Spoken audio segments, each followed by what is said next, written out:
Bonjour à toutes et à tous, le football est de retour dans Unibet Clubhouse. Bien sûr, on continue à parler de la Coupe du Monde. On est en plein dedans les amis, ça ne fait que commencer.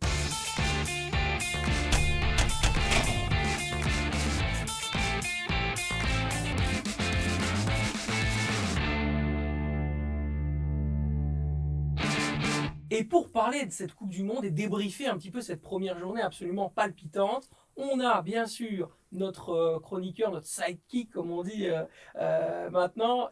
Quentin, comment ça va? Ça va bien, mieux que la victoire le match des Diables Rouges. On a tous été déçus. Mais bon, on en a dit en off, ce qu'on retient, c'est les 3 points. Et donc, si on va loin, on oubliera la manière et on retiendra qu'on a été loin. Garde un petit peu sous la pédale Bien parce qu'il sûr, va y avoir toujours. des choses à dire dans le débat et dans le que oui que non sur les Diables. Et puis j'accueille une personne, je peux le dire, voilà, c'est un ami, c'est quelqu'un que j'apprécie énormément, qui est toujours bon en conseil et qui est un sage dans le football belge. C'est José Riga. Comment ça va, José? Très bien, très bien. Ravi d'être ici.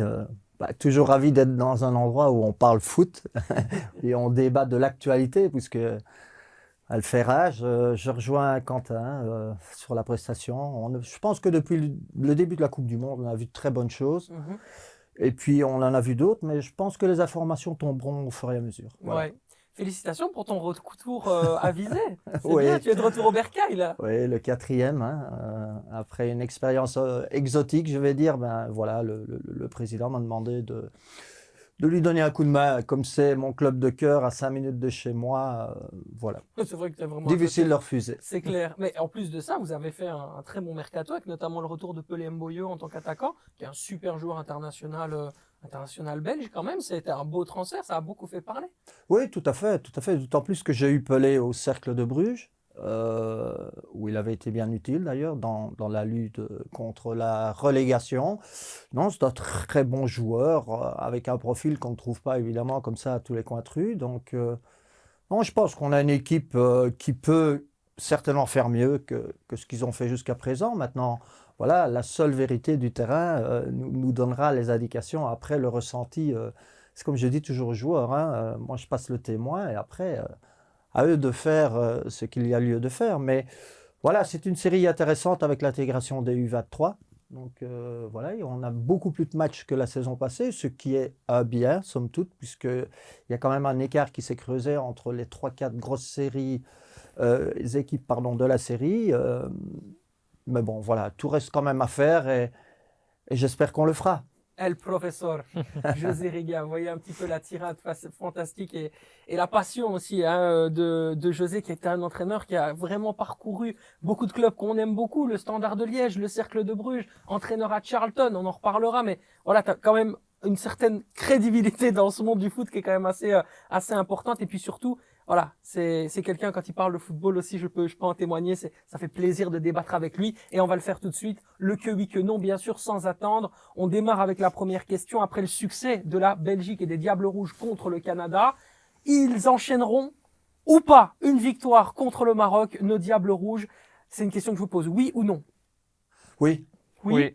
Ok, on a deux oui, c'est super. On enchaîne avec la deuxième question. On va parler de la Roja. Alors, comme son nom l'indique, mais en fait ce n'est pas vrai, il n'est pas d'origine espagnole, José Riga. C'est le grand problème. José, Ou mais c'est alors incroyable. très lointaine. Non, mais je m'en suis déjà expliqué. En fait, c'est ce qu'on m'a d'ailleurs toujours dit. Ouais. Maintenant, j'ai une cousine qui a essayé de retrouver les traces. Bon, elle n'a pas retrouvé, mais je me considère quand même comme étant espagnol d'abord, de par mon goût à ce jeu proposé par les Espagnols. Bon, voilà, j'étais évidemment un grand fan, comme beaucoup certainement, du Barça, comme je le suis aussi du Real, d'une autre manière. Mais bon, j'ai toujours cautionné ce genre de football. Voilà. Ouais. Et donc, quand je l'ai retrouvé en équipe nationale via Martinez, parce qu'il y avait un peu de ça à la Ouais. belle époque, voilà, j'ai toujours essayé d'apprendre l'espagnol, mais j'ai jamais été au bout. C'est-à-dire que par mon déplacement, à un moment donné au Real de Madrid, hein, puisque j'ai passé une semaine avec Mourinho là-bas, je m'étais dit connaître les mots essentiels, ce serait bien. Et puis mon expérience à Espagne, où j'étais co-directeur avec Roberto Olabe, qui était également co-directeur et qui venait de l'Atlético Bilbao. Donc voilà, l'espagnol à ce moment-là, je pouvais encore le balbutier. Voilà. On en parlera de cette expérience au Qatar qui est, je suis sûr, intéressante. Tu étais au firmament, tu étais au départ de ce grand projet l'Académie Aspire qui a amené ensuite tout ce qui se passe actuellement sur le football en lien avec le Qatar. On y reviendra, mais d'abord la question, avec un groupe aussi peu expérimenté et un seul attaquant de pointe et de formation dans son équipe, la Roja peut-elle faire mieux que les quarts de finale, José? J'ai envie de dire oui. Non.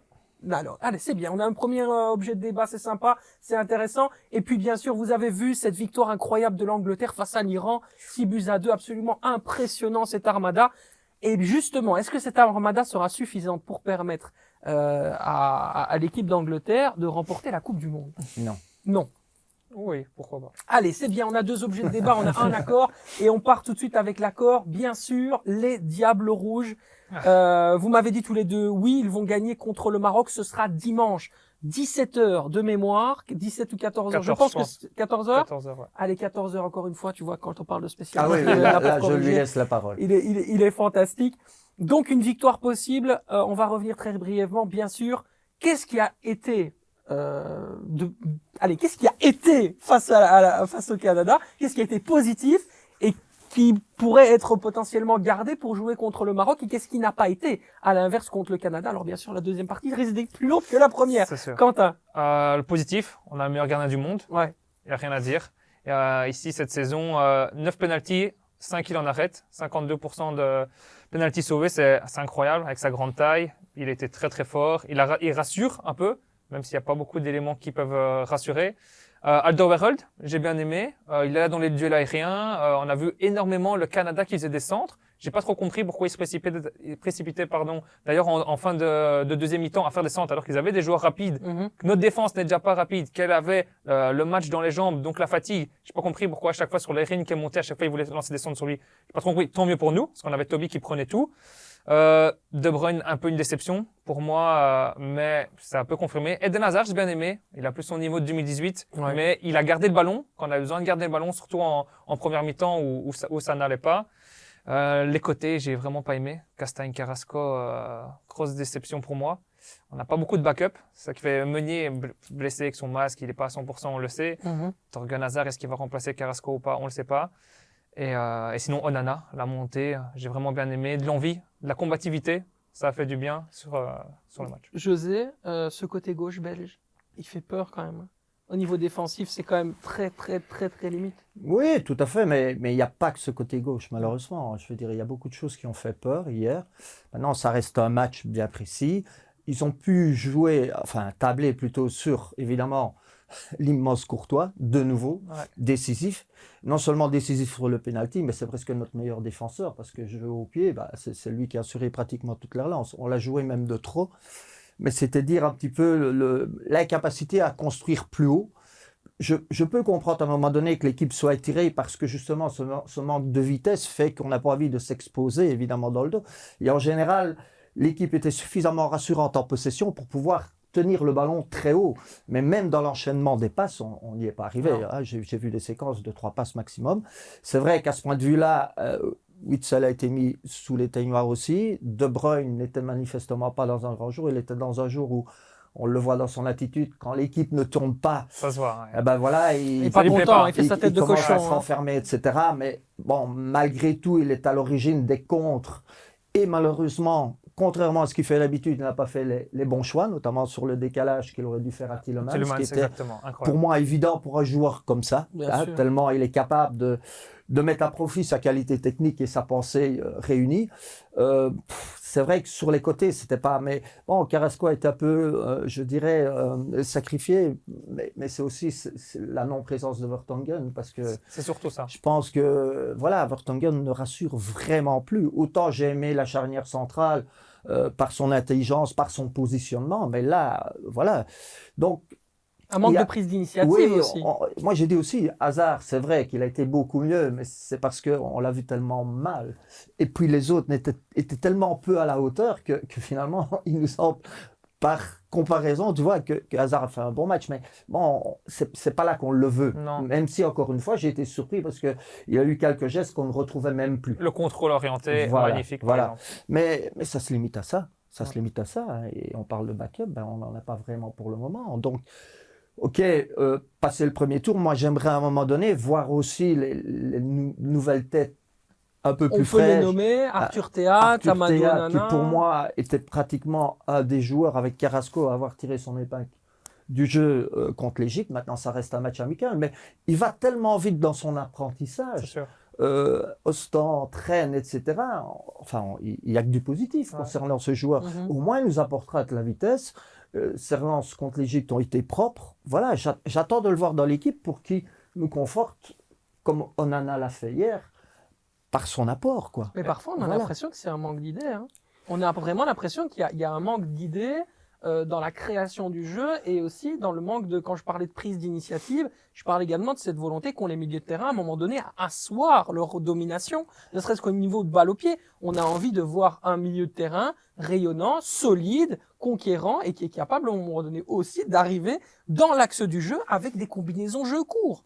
C'était un vrai problème. Comment c'est possible à chaque fois de passer au-dessus du milieu de terrain quand tu as des milieux de terrain d'une aussi grande qualité, comme par exemple Alderweireld. Après le but, qu'est-ce qui se passe après le but de cette passe décisive d'Alderweireld pour Batshuayi? Il y a une engueulade, hein, les amis. Il y a une engueulade entre Kevin De Bruyne et Toby Alderweireld parce que Kevin lui dit « Ok, c'est bien, mais arrête de balancer des longs ballons. » On trouve aucune solution et justement, les Canadiens en profitent parce qu'il y a des trous béants entre chaque ligne dans la construction de notre jeu. Mais ça, on a moins vu en deuxième mi-temps parce que le problème, il était Tielemans et Witsel. Witsel, trop lent.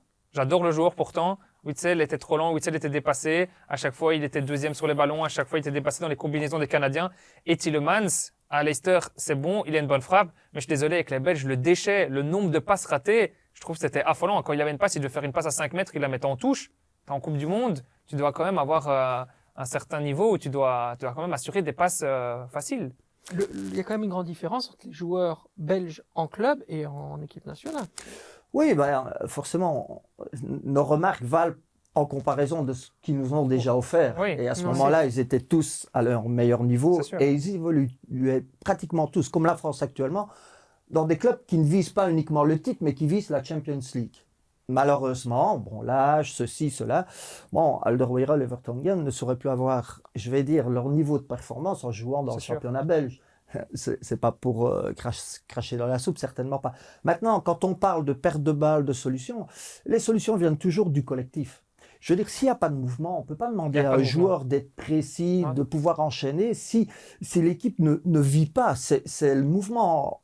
La Roa nous a donné un bel exemple, l'Espagne, non? Oui, la Roja, ouais, bien sûr, Je absolument. vais dire, On y voilà. reviendra, mais cette victoire, effectivement, a donné beaucoup de leçons aux autres pays européens. Alors, la deuxième chose, il ne faut pas enlever le mérite des Canadiens. Je pense qu'on est tombé aussi sur le profil d'équipe qui, par définition, ne nous convient pas. Non, clairement. Hein, puisqu'il y avait de la vitesse pratiquement dans tous les secteurs. Ouais, même dans le milieu de terrain, ça courait Voilà, vite et tout. voilà. ouais, Et c'est donc, sûr. en ce sens-là, Onana ne nous a pas nécessairement apporté, je dirais, cette fluidité, mais il a été présent, il a répondu dans les duels, C'est surtout ça qui nous il a manquait. perforé une fois, voilà, il a eu toute son énergie, un peu à la limite, parce que Ouais. ce qui me déplaît dans le jeu actuel, je dois le dire honnêtement, c'est toutes ces simulations, hein, parce que dès le moment où on est à peine touché, on tombe, et parfois on prend une carte jaune alors qu'on ne la mérite pas vraiment. Mais enfin bon, il a bien géré ça.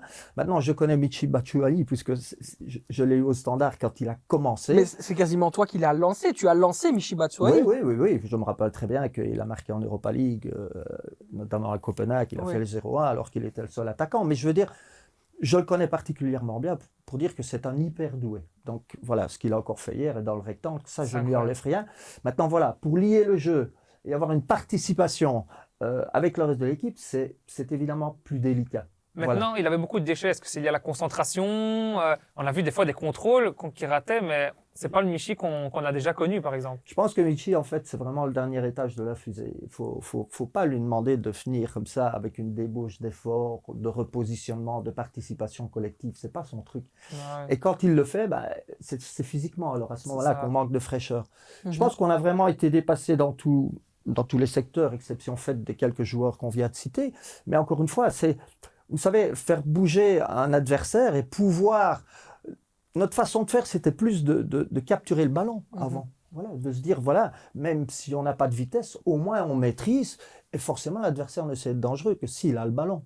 Mais là, le manque de solutions, le manque de mobilité, le manque de propositions, le manque de justesse, mais qui est aussi induit par ce manque de mobilité, ça nous a coupé 2 fois les jambes. On était déjà pas rapide, mais hier, on était pratiquement statique, quoi. On change quoi contre le Maroc, José? On change quoi? Qu'est-ce qu'on apporte par rapport à ce que tu as vu contre le Canada? Qu'est-ce qu'on met en milieu de terrain? Qu'est-ce qu'on met en défense? Comment est-ce que le professeur José Riga apporte sa touche? Bon, tu me connais, je suis vraiment pas donneur de leçons, mais ça doit être un déclic général, je pense, déjà. Indépendamment des joueurs qu'on pourrait mettre avec de la fraîcheur, avec de l'envie, avec un peu d'insouciance, comme on a vu dans toutes les équipes, comme en Allemagne, comme en Angleterre, bien entendu, où le potentiel attaquant et milieu est immense. Mais ça, je l'avais déjà, je m'en étais rendu compte en entraînant en Angleterre. Donc, l'état d'esprit, et je pense qu'il va changer par le résultat. C'est exactement ça. Qu'on vient d'avoir. Je pense que l'état d'esprit, en tous les cas, c'est... Comment est-ce que je vais dire? C'est un beau chantier qui se présente à Martinez parce qu'il peut s'appuyer sur une victoire. Donc, dans les chiffres, c'est OK. Par contre, il ne peut pas se voiler la face concernant le contenu. Mais ça, ils l'ont tous dit. À partir de là, comme entraîneur, OK, tu as du boulot, mais c'est mieux. Parce que si tu avais fait une prestation en demi-teinte, etc., là, il y a une vraie remise en question de la part des joueurs parce que forcément, il n'y a pas que l'entraîneur. Et là, il va devoir, je pense, trouver justement cette énergie pratiquement dans tous les secteurs de jeu qui nous a manqué. Voilà. Et quand il dit, c'est un match sur lequel on peut bâtir, en tant qu'entraîneur, tu comprends où il veut aller? Tu comprends ce qu'il veut dire? Uniquement si on donne l'explication que je viens de donner. Ouais. C'est-à-dire, le résultat est là, les manquements sont là et ils sont évidents au point que même les joueurs les admettent. C'est sûr. Parce que souvent, il faut démontrer aux joueurs quand ce n'est pas si flagrant, quand c'est... Voilà, des notions plus précises qu'il faut aller chercher. Dans ce sens-là, oui, bien sûr. Maintenant, encore une fois, le changement, il doit venir de lui aussi. Et comme vous avez dit, de certaines courroies de transmission qu'on n'avait pas et qu'on doit mettre. Je me répète, Théa, par sa vitesse, par sa justesse, voilà, d'autres équipes osent. Moi, ce qui me ferait mal, c'est que la Belgique soit sortie rapidement sans avoir rien essayé, rien proposé, ni d'avoir donné au moins du temps de jeu sur lequel on pourra construire le futur. Voilà. En attendant, pour le moment, la Belgique, avant de passer à la Roja, c'est important de dire qu'au moment où on parle, elle est effectivement première de son groupe avec 3 points. On sait qu'il y a la fameuse règle des 2 points d'avance. Donc, ça veut dire que si la Belgique gagne contre le Maroc, elle sera qualifiée pour les 8e de finale. Et de l'autre côté, ça va nous permettre de parler évidemment de ce fameux groupe G avec l'Espagne. Il y a une surprise incroyable. On ne peut pas ne pas en parler, même comme ça, en faisant une petite digression sur le conducteur. L'Allemagne battue face au Japon, ça peut changer aussi l'avenir des Diables Rouges. En 8e de finale, ils pourraient rencontrer effectivement les Nippons. Incroyable surprise. De 2018. Qui s'attendait à ça? José, tu t'y attendais quand tu as vu ça?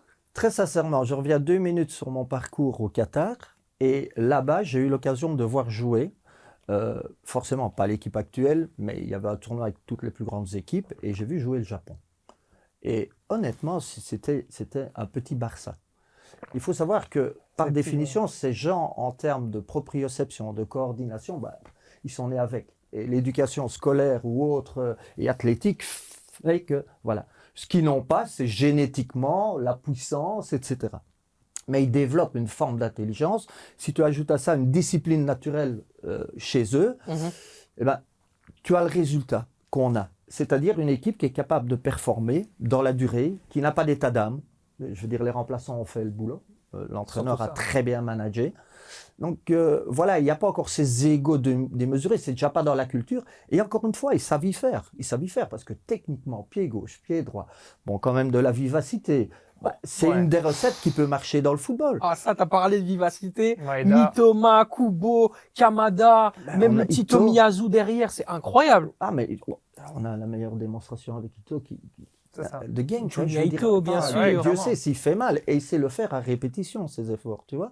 Donc, moi, je dirais, puis je laisse la parole à Quentin, je dirais que l'Allemagne a oublié de tuer le match. Surtout ça. C'est une évidence. 4 arrêts de suite de Gonda à 1-0, le raté de Moussiala où il en dribble plusieurs et qui tire au-dessus. L'Allemagne n'a pas tué le match. Le manque, je pense, de collectivisme à la finition, le manque d'altruisme dans certaines situations avec le poteau aussi, le poteau de Gundogan. Et quand tu laisses une équipe comme le Japon en vie et avec la leçon qu'elle avait reçue de la Belgique à l'époque, ben, certainement, voilà, c'est le genre d'expérience où ils ont beaucoup appris, beaucoup tablé, mais voilà, c'est pas une surprise énorme, voilà. Moins qu'effectivement le fameux Arabie Saoudite, Argentine, où là tout le monde est tombé de sa chaise. Bien sûr. Et comme diraient les Bruxellois, on est tous tombés de notre sus, quoi. Ouais. C'était absolument incroyable. Mais on va revenir sur la Roja, bien sûr, c'est la deuxième zone de débat. Vous n'étiez pas d'accord. La Roja peut-elle viser mieux que les quarts de finale? Quentin? Moi, je n'étais pas d'accord. Pourquoi? Parce que pour moi, il n'y avait pas une réelle opposition. Costa Rica, 0 frappe. C'est allez, 20 et des pourcents de possession de balle.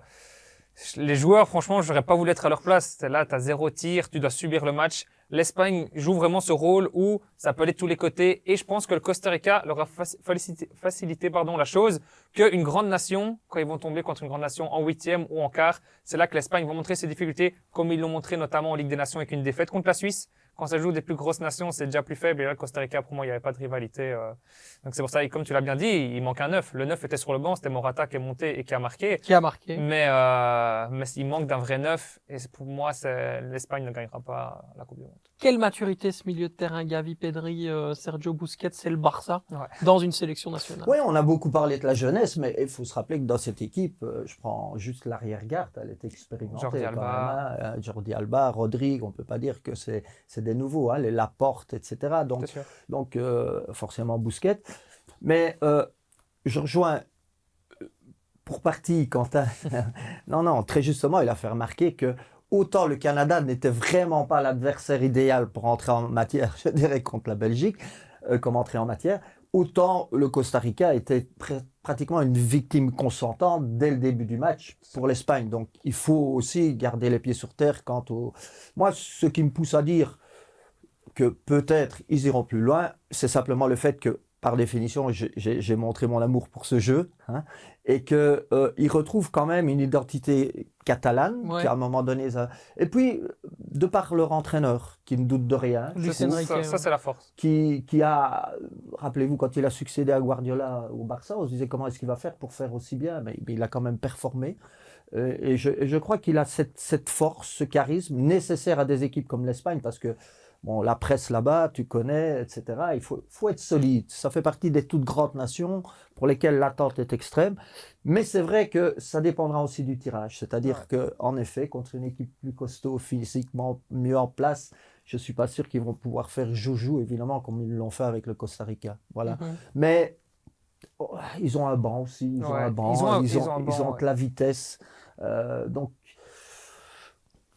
we never know. We never know. Et c'est super, tu m'offres une transition magnifique pour parler de l'Angleterre.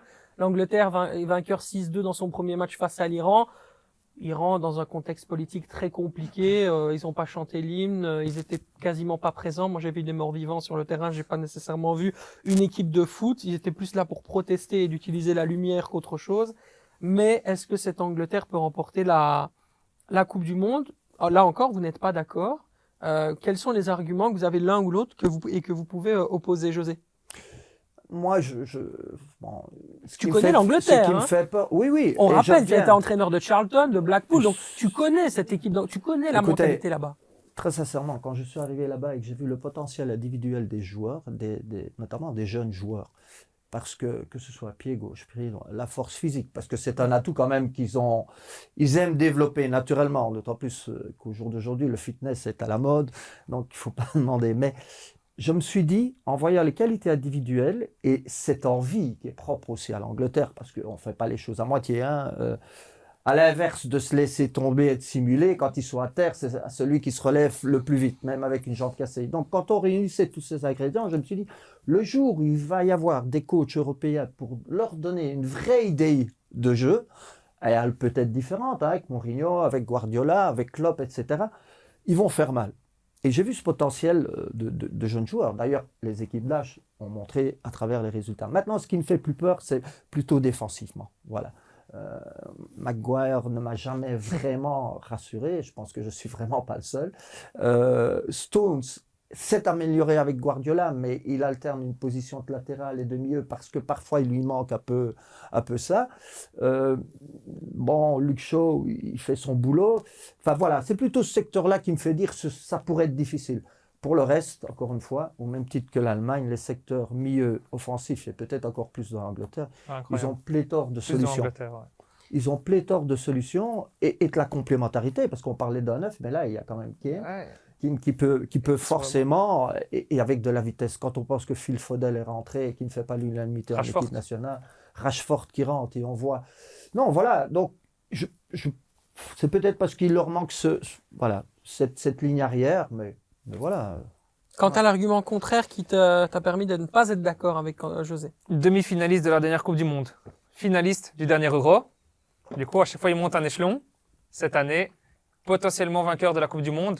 Et comme José l'a dit, offensivement, c'est incroyable. Et sur le banc, c'est incroyable. Bellingham, ce joueur est incroyable. 19 ans, faut l'oublier. Jude Bellingham, 19 ans, incroyable. Il y a Sterling, il y a Saka d'Arsenal, Kane, Rashford, Grealish. Il y en a tellement que pour moi, ils ont le noyau pour pouvoir aller loin. La combativité et tout. José joue vendredi. Peuvent-ils être surpris par les USA? Non, ça, je pense pas. Non. Pas par ce genre d'équipe, non. Et je dirais, ce qui ne fait pas... C'est une info qui ne va pas conforter mon choix de dire non. Mais moi, je l'établis sur mon feeling et surtout cette ligne défensive. Et puis, ce serait malheureux qu'on soit toujours d'accord. Bah oui, c'est l'enjeu de l'émission, bien sûr. Je ne suis pas là pour ça. Mais moi, il y a un autre paramètre. On voit beaucoup de blessés dans ce début de Coupe du Monde, quand même, etc. Or, l'Angleterre, elle joue à mi-saison. Quand elle joue après 65 matchs, on voit souvent des Anglais qui sont morts, qui sont vidés physiquement, et pour cause. Peut-être que c'est peut-être ça qui peut. C'est vrai que c'est le pas. fait que ce soit à mi-saison et qu'il n'y ait pas autant de matchs accumulés, voilà, couplé avec la jeunesse signifie souvent fraîcheur.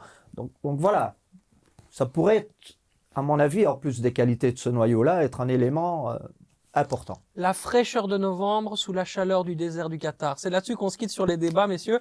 On part maintenant avec Xavier. Bien sûr, Xavier, on va parler un petit peu de la Belgique et de forcément ce match face au Maroc. Quels sont les conseils que tu peux nous donner sur ce match? Moi, je pense, comme on en a parlé, hein, il y a beaucoup de lacunes côté Belgique à tous les niveaux, surtout défensivement. Heureusement qu'il y a Courtois, c'est peut-être le meilleur gardien du monde, notre meilleur homme d'ailleurs face au Canada, mais il ne va pas tout le temps sauver la Belgique. Donc moi, je trouve que ça serait intéressant de parier sur au moins un petit but du Maroc. Surtout qu'on voit que sur toute l'année 2022, l'année 2021, il n'y a que 2 ou 3 matchs où ils n'ont pas marqué au moins un but. Donc un petit but du Maroc, je vois quand même du cœur de la Belgique, mais un petit but du Maroc, je trouve que ça se tente. Allez, ça se tente, c'est intéressant. C'est vrai qu'effectivement, la défense n'a pas été incroyable. On va jouer, messieurs. On va jouer. Question pour un expert. Vous connaissez Question pour un champion. Maintenant, on est parti pour le quiz spécial entraîneur participant à l'actuelle Coupe du Monde au Qatar. Attention, je peux déjà donner le titre à José. Je peux dire pareil, non, pas du tout. Non, honnêtement. Bon, la règle, elle est simple. Là, il y a 3 questions. Donc, s'il y en a un qui fait 2 et l'autre qui fait 1, c'est évidemment le gagnant qui remporte un chocolat offert par Ken, le producteur de cette émission. Nom de Dieu, le fameux chocolat. Quand est-ce qu'il va arriver? C'est décidément un running gag chaque semaine. Ken, où est le chocolat? Where is the chocolate, Ken? This is the question I'm asking to you. On, bien sûr, démarre avec... celui-là, c'est le plus difficile. Je vais vous donner le plus dur, et puis après, ça va aller de plus en plus facile. On est parti, messieurs, vous êtes prêts? Ouais. Allez. Né à Nampula, en Mozambique, je suis portugais. Durant ma carrière, j'ai entraîné et remporté plusieurs trophées majeurs, dont une super coupe d'Espagne avec le Real Madrid en 2004, vainqueur de la Coupe du Portugal avec le Sporting Lisbonne en 1995. Je me fais remarquer en sélection nationale en remportant d'abord, toujours en tant qu'entraîneur, bien sûr, on s'entend, un titre de champion d'Europe avec le Portugal en 1988, puis en 1991. Après avoir entraîné l'Égypte, je fais aujourd'hui le bonheur de l'Iran, avec lequel je dispute la deuxième Coupe du Monde. Après celle de 2018, Carlos. J'ai aujourd'hui... Carlos Queiroz. Ouais. Carlos Queiroz. Désolé, pardon les gars. Non, c'est lui, allez. Carlos Queiroz, effectivement, Ouais. Je compte bien sûr sortir de ma poule dans laquelle figure l'Angleterre. On en a parlé. Les Les États-Unis Un et le entraîneur Pays de que Galles. j'aimais bien, hein. Il est passé par Manu aussi, hein, comme assistant de Ferguson, et puis après il a une petite prise en charge, mais je trouvais qu'il était bien. Maintenant, bon, sur ce match-là, évidemment, mais c'est un entraîneur que j'apprécie. Un premier point pour José Riga. Quentin. Logique. Le coach de l'Iran. Attention, très je veux bien, rapidement. Ouais, ça peut déjà terminer là. Ouais, On bien est sûr, bientôt bien sûr. terminé. Ancien joueur de football à bon niveau, passé notamment par les équipes de jeunes de Estoril et de Benfica. Ma sélection a gagné à l'Euro en 2016. sur un but d'Eder et une Ligue des Santos. Nations. Ouais. Bravo, c'est une égalisation. Magnifique. Ben voilà, t'es encore en vie. Comme la Belgique belle. après la première mi-temps contre le Canada, Voilà. c'est un miracle. Ça, Voilà, Un petit goal de Michi, absolument. C'est un des rares sélectionneurs toujours en poste. c'est sûr. Et on n'a pas parlé du Portugal, mais c'est quand même une fameuse génération aussi. Hein. Hâte de voir. Honnêtement, Je suis d'accord. C'est solide, avec des jeunes qui à chaque fois montent en puissance. Et aussi un banc. oui, il suffit de regarder. Je veux dire, les Portugais, tu en retrouves dans toutes les équipes du top. Hein. Mhm. Enfin, voilà. C'est impressionnant. À seulement 44 ans, on dit de moi que j'ai révolutionné une sélection 2 fois championne du monde et finaliste en 2014. Né à Pujato en Argentine, j'excelle dans le système tactique Scaloni. du 4-4-2. C'est d'une victoire! Une victoire pour José Riga. Bravo José, je pense l'applaudir, on est Bien fair sûr. play. Merci. Félicitations José. Ken, you will find the chocolate, my friend. On est parti bien sûr avec voilà, une petite interview. Je ne pouvais pas ne pas en parler. 2 petits mots sur ton séjour très court en Kabylie. Quelle idée d'avoir été en Algérie, mon cher José. Quelle surprise. Pourquoi est-ce que tu es allé là-bas? C'était dingue quand même. Quelle Ouais, aventure. En fait, voilà, je me suis déjà exporté plusieurs fois dans ma carrière et bon, il y a quelqu'un ici sur Liège qui m'a dit tiens, est-ce que ça pourrait t'intéresser et tout. Puis j'ai eu l'agent et puis j'ai eu le président au bout du fil et au départ, je me suis dit pourquoi pas. En général, je veux dire les challenges ne me font pas trop peur et j'ai regardé quelques matchs et je trouvais que c'était pas mal au niveau contenu. J'ai vu qu'ils rénovaient leur terrain de foot parce que pour moi c'est un élément essentiel. Bien sûr. Et non, je me suis dit, bon, c'était ma deuxième expérience pays du Maghreb après la Tunisie. Seulement, comme la Tunisie avec le club africain, avec le JS Kabylie, c'est le club le plus titré d'Algérie, mais qui traverse des turbulences incroyables, donc avec conflit entre le président et des paiements en retard. En fait, quand je suis arrivé, tout s'est très bien passé en préparation, etc. Et je trouve qu'on a fait de bons résultats. On avait 5 victoires sur 7 matchs. Enfin bon, tout allait bien. Et on me disait toujours, ouais, mais quand le championnat va arriver, ça va être beaucoup plus compliqué. Je ne comprenais pas pourquoi on me disait ça. Et en fait, c'est tout simplement parce qu'il y avait beaucoup de joueurs qui n'avaient plus été payés depuis oui, d'accord. plusieurs mois. Ça a été mon cas aussi. Donc c'est pour ça aussi que j'ai écourté l'aventure. Ouais, je comprends. Voilà. C'est dommage parce qu'il y a de bons joueurs là-bas.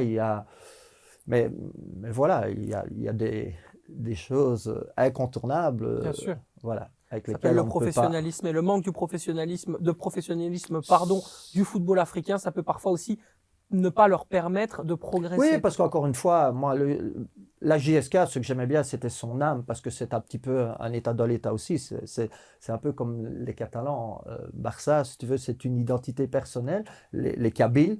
Et j'ai rencontré beaucoup de personnes, je dirais, très agréables, qui parlaient foot, passionnés. Et moi, voilà, je suis peut-être toujours un peu idéaliste dans l'âme. Je m'étais dit, si on peut leur rendre des titres et tout, mais bon, voilà. Ça n'a vraiment pas été le cas. Et donc, voilà, je suis de retour. On parlait d'un pays du Maghreb, évidemment un pays musulman. On va évidemment parler de ton aventure à la Spire Academy parce que tu as été au départ de ce qui est aujourd'hui mis à la lumière totale avec cette Coupe du Monde.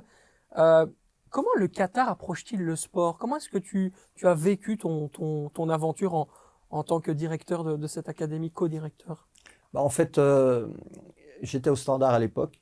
Donc j'avais en principe 2 ans de contrat. Et puis alors, on a eu un contact avec Ivan Bravo, l'ancien directeur du Real, et qui était responsable alors de Spire Academy. Et dans un premier temps, il nous a demandé de venir faire une démonstration d'entraînement au Real de Madrid quand c'était José Mourinho. Non pas que je vais apprendre à Mourinho à entraîner, mais voilà, il y avait, je vais dire, une association avec une personne qui faisait la promotion de Koji Training, etc. Et je trouvais ça bien, c'est-à-dire de voir le foot, la structure des entraînements, des drills, etc., en vue d'améliorer ce qui est devenu indispensable dans le football aujourd'hui, c'est-à-dire la vitesse de réflexion. Parce qu'aujourd'hui, un footballeur, il doit reconnaître toutes les situations de jeu.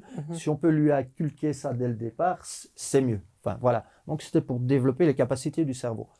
Donc, je suis allé là-bas pour m'en demander alors de faire une démonstration à Doha. Donc, de Madrid, je suis passé à Doha très rapidement. Ça a duré 1 heure ou 2. Et puis, il est revenu fin de saison pour voir si on était d'accord. Et donc, je suis arrivé là-bas. Les infrastructures, évidemment, je ne vais pas vous faire... vous les voyez actuellement. J'étais un des premiers à voir les maquettes des terrains. C'était déjà impressionnant. Tout est fait pour atteindre l'excellence. Et donc, en fait, ils engagent des personnes. J'ai travaillé avec Walter Di Salvo, qui était le préparateur physique du Real, de Manu, de la Lazio. Raoul, le joueur, qui jouait à González, Alsace, mais qui travaillait aussi avec nous. Donc, c'est un partage. Il y a eu les Anglais, il y a eu des Néerlandais. Donc, un partage en vue de, justement, comment vais-je dire, donc, développer les athlètes de demain, et notamment dans le secteur du football, avec cette optique de Coupe du Monde. Donc, tout est fait vraiment dans les détails, très sérieusement. Les installations sont nickel, mais il y a quand même cette problématique, une double problématique, c'est que, contrairement évidemment aux Africains, aux Sud-Américains qui ont faim, pour lesquels le foot est plus qu'un jeu, c'est une manière de survivre ou de vivre.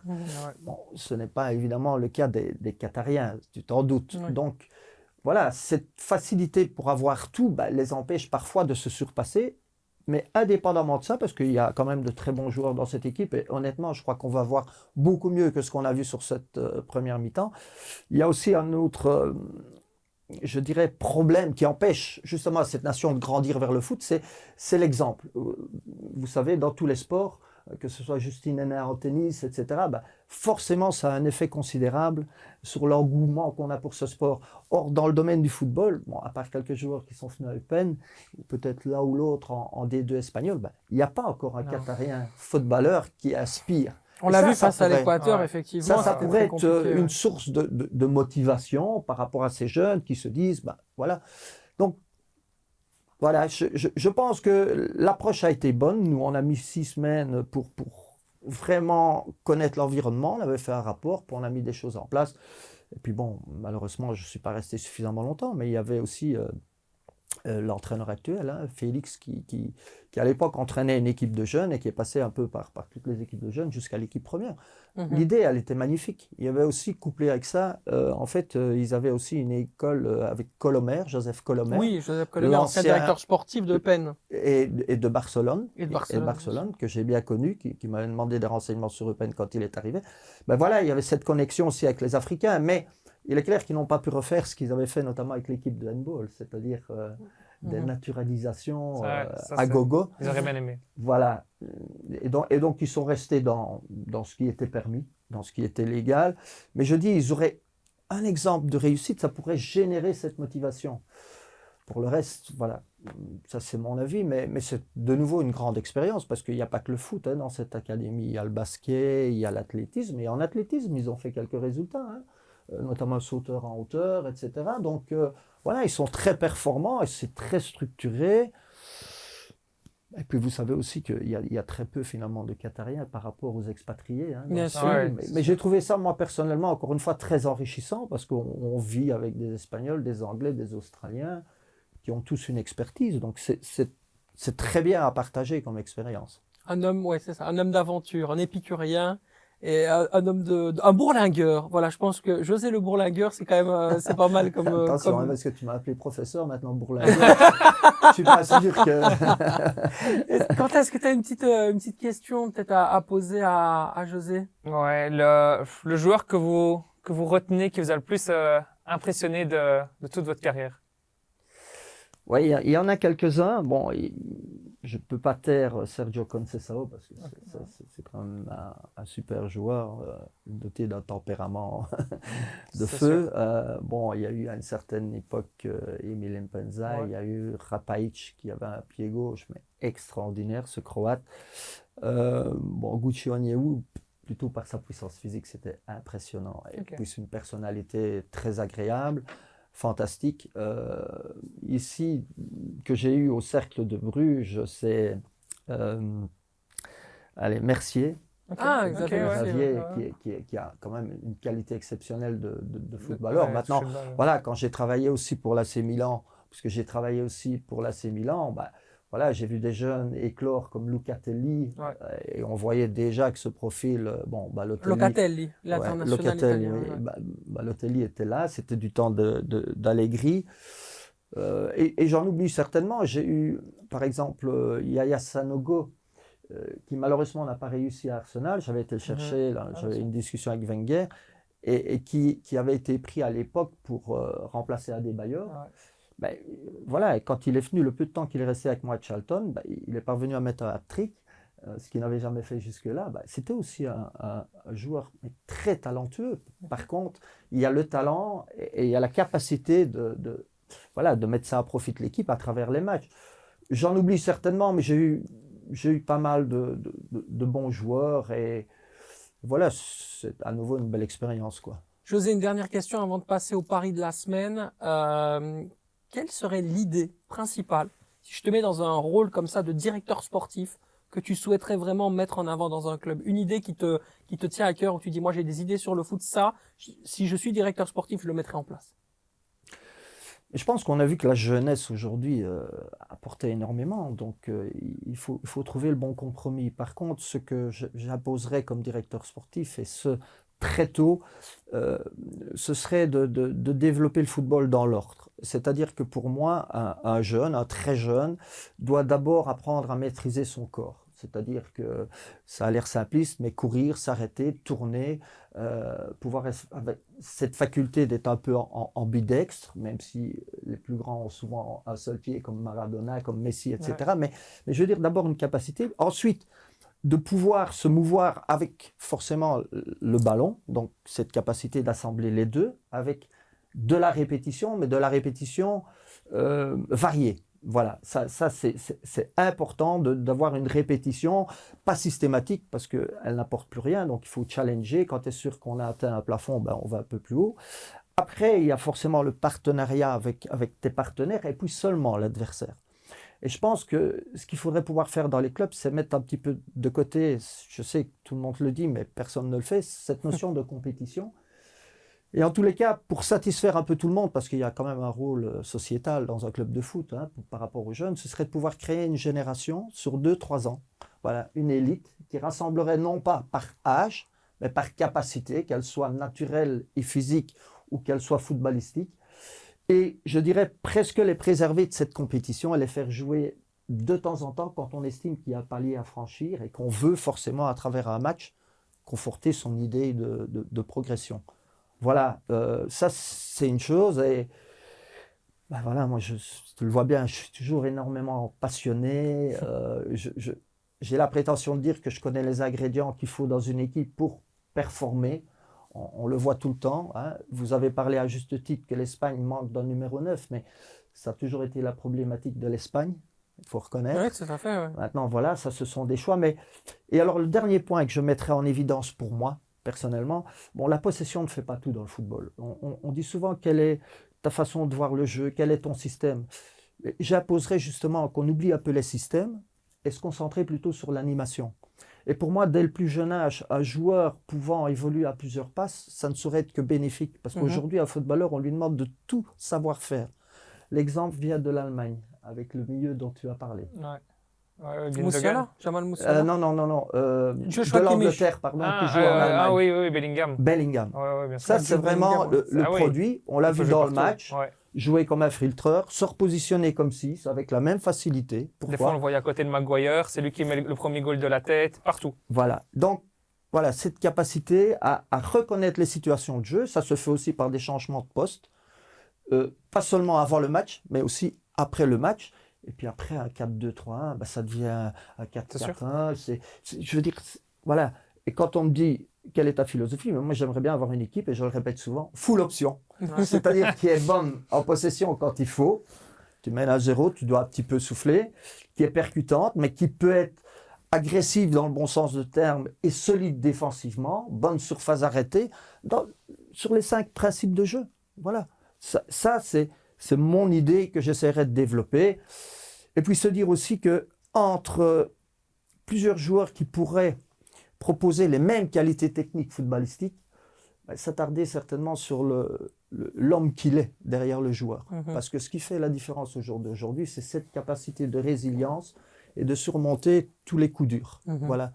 C'est cette capacité à pouvoir se remettre en question naturellement Voilà, et les exemples sont nombreux. Bien sûr, bien sûr. Merci beaucoup, José, en tout cas Désolé si je suis un pour- peu long. Non, mais c'est c'est bien. la passion qui parle. C'est intéressant. Au moins, on a eu le côté complet. Voilà. Donc, si vous voulez José Riga comme directeur sportif, appelez-moi et je vous donnerai son contact. Vous inquiétez pas. On passe tout de suite au super pari de la semaine. Signé Xavier, bien sûr. Qu'as-tu retenu de cette première journée de Coupe du Monde, mon cher Xavier? Moi, j'ai 2 trucs à mettre en évidence. D'abord, je trouve la cote de la France contre le Danemark qui est très très haute. Et vu la France, moi, ils m'ont vraiment impressionné dans ce premier match, alors que l'Australie n'était peut-être pas forcément folle. Mais j'étais déçu du Danemark et impressionné par la France, surtout que Lucas Hernandez, son mondial, il est fini. Et Théo, je pense, c'est mieux que son frère, donc ça va être compliqué pour le Danemark. Donc moi, je vois une victoire de la France. Et une autre cote que j'ai envie de tenter, c'est un peu plus risqué, mais c'est la victoire de l'Espagne face à l'Allemagne. Il y a beaucoup de monde qui critique l'Espagne, pas de numéro 9 et tout ça. Mais moi, j'ai l'impression qu'ils ont dominé le football mondial, puis ils ont eu un gros creux. Mais depuis l'Euro, en fait, ils sont vraiment monstrueux et ils sont fort sous-estimés. Donc moi, je les vois bien battre l'Allemagne. Victoire de l'Espagne, victoire de la France contre le Danemark. José, tu es d'accord? Ouais, je cautionne. Allez, Je il ne vais pas me cautionne. contredire. Quentin, Danemark très décevant, ça c'est vrai, je suis d'accord. la Maintenant, blessure de Delaney n'aidera pas dans le milieu Ouais. de terrain. En plus de ça. en plus de ça, maintenant, c'est là qu'on verra ce que l'Espagne fera contre une grosse nation. Et pour moi, l'Allemagne risque quand même de gagner parce que, faut pas l'oublier, l'Allemagne a raté énormément d'occasions au 1-0 contre le Japon et que le Japon était inexistant pendant la première heure. Faut pas l'oublier. Merci beaucoup, Quentin. Merci beaucoup, José, d'avoir été là dans Avec Unibet plaisir, Clubhouse. merci à vous. C'est un énorme plaisir. En tout cas, le professeur était dans Unibet Clubhouse. C'est un véritable honneur pour moi d'avoir pu t'inviter ici. Et puis, quant à nous, on se retrouve très, très rapidement. Ça va aller très, très, très, très vite, les amis. Encore de la Coupe du Monde. Salut, salut!